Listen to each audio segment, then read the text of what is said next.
Focus it. Okay, so this evening we're gonna do some silage making. Now in silage making you can use any kind of forage. Grass, bush, vine, whatever. Now what we do here, we leave the grass to wilt to avoid all the moisture inside of it. One might ask why we do silage. Now it's preparing the food for in times of adverse weather conditions. Whether dry season when there's a scarcity of grass, or you might have heavy rains that you can't go out and cut the grass. So what we do, we wilt the grass first and leave it to cool a little bit before we start to make the silage. So what we're going to do now, we're going to cut up the grass, sharp cutting, here is the sharp cutting machine.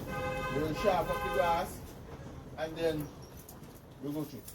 So, take up the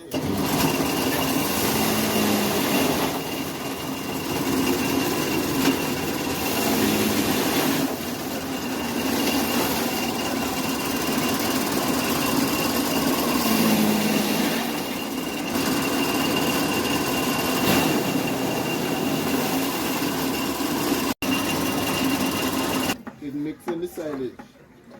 We use molasses inside of it. And the molasses basically, it make it more palatable and it speed up the microbes inside of it. So we get some molasses, water it down, and we sprinkle it. When we're ready to do that, we will see how we do it. So this is the molasses here, which we water down. So when we start making it now, we will show you how we apply it.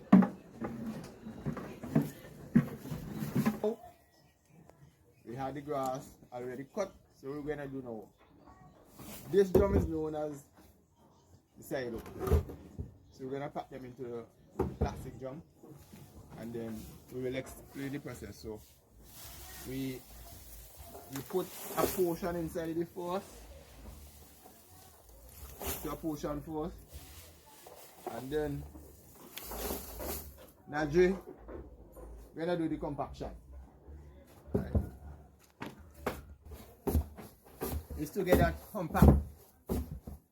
We want to release all the oxygen, almost all the oxygen inside it, because if that remain inside it, you end up getting spoilage instead of soilage.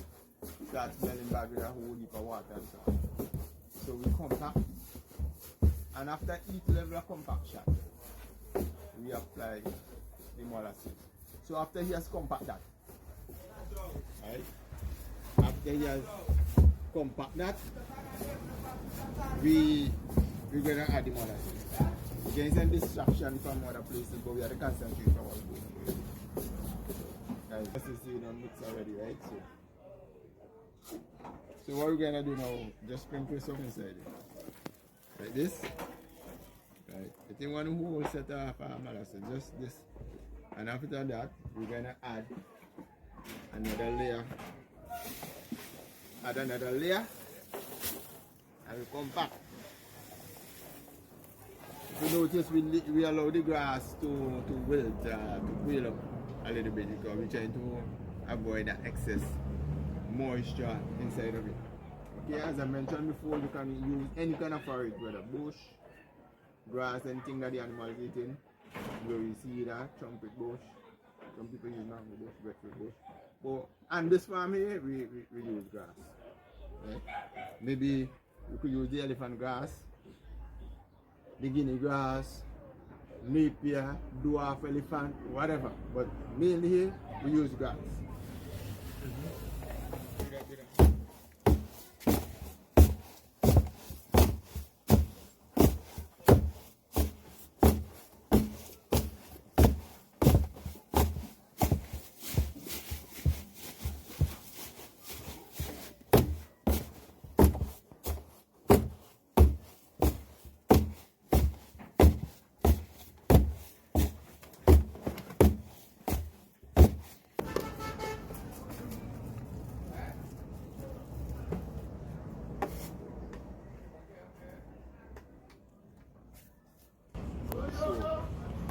Look here. Okay, this we put in a number of grass already. So this has been compact. And the idea now down here is to release all the air that might be down there.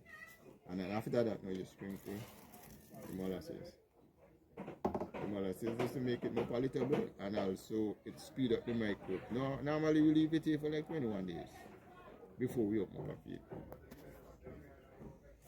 Now is another level of grass again.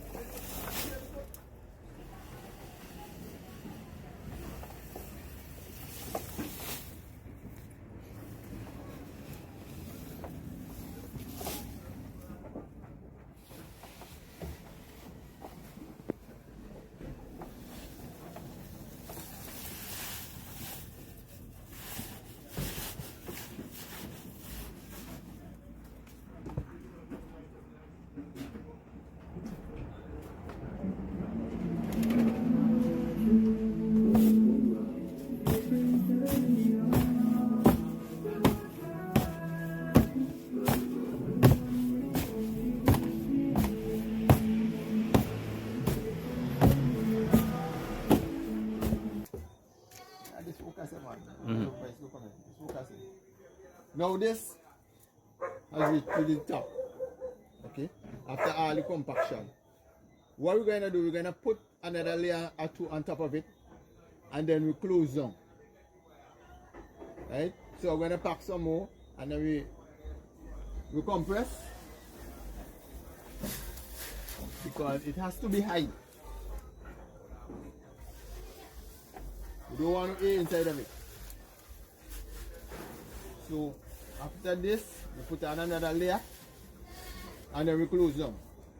Right, now what happening there? It's like we only the edges here. We try to compact it because the food will not reach inside it in the corner there. So we compact it with the stick. Because what will happen if the air remain here, when you take off the cover, when you open up, you will get some mold around. Even though you get the mold, what you do is remove the mold. But we're trying to eliminate the process so that we could get at least a complete thing.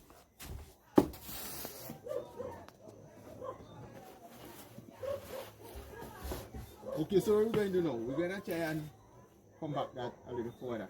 So what we normally do, we go on top of this.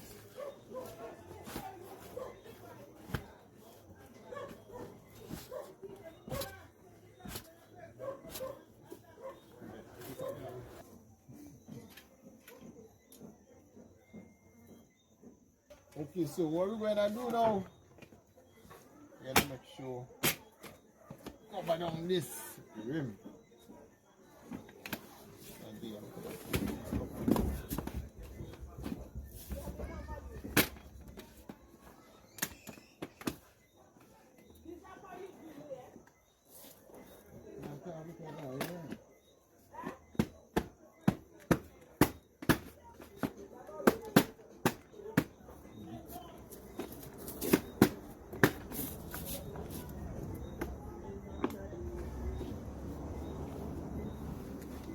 Okay, so this is it there. What we'll do now is just put on the date. The date we'll do this. And the final step now is to take some tape and tape around here. Because as I said before, we're trying to reduce the amount of air inside it. So the next step now is we're gonna tape up and put on the date of manufacture.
26 at the second 2025. Right? So basically this can be open in another 3 weeks or so. But this, when you finish this now, this could step up to 18 months to years, you know, once you seal it properly.